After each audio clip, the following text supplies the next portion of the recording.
Magandang araw at mabuhay. Ako ay si Maria Francesca Domingo ng 10 Friday at ngayon iuulat ko sa inyo ang aking epiko. Nagsimula ang ating storya sa isang tabing dagat sa bansang Pilipinas.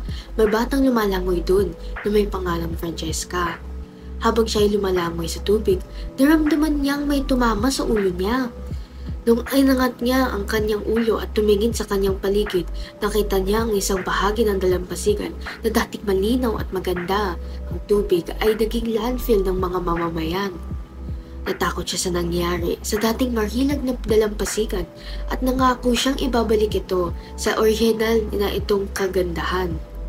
Sa susunod na umaga, nakipag-usap siya sa mga mamamayan upang makita kung bakit ito nangyari. Nalaman niya na hindi alam ng maraming tao kung paano itapon ang kanilang mga basura, kaya gumawa siya ng mga pagsasama-sama sa komunidad upang makapagturo siya sa mga tao.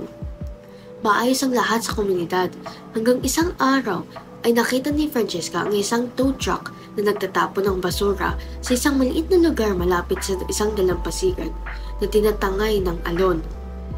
Kinabukasan, galit siyang pumunta sa mga opisyal ng gobyerno sa kanilang lugar para tingnan kung may paraan para maayos ito. Nagpakita siya ng mga larawan at video na kuha niya na nagpapakita na ang kumpanyang Steno ay may kasalanan dito. Dahil sa kanyang natuklasan, kinasuhan ng mga gobyerno ang Steno sa pagdudumi sa lugar at pinagmulta pa sa krimen. Ang pera ito ay binalik sa komunidad at tumulong sa pagpopondo ng mga bagong makabagong paraan upang pamahalaan ang basura. Sa huli, nalaman ni Francesca na kahit bata pa lang siya, marami pa rin siyang magagawa para sa kapaligiran.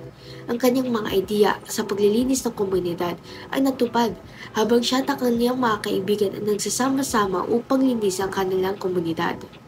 Hindi lang yun, ngunit binigyan niya ng inspirasyon ang napakaraming nakapaligid sa kanya na gawin ang tama at tumulong na maiwasan ang kanilang magandang beach na maapektuhan sa polusyon.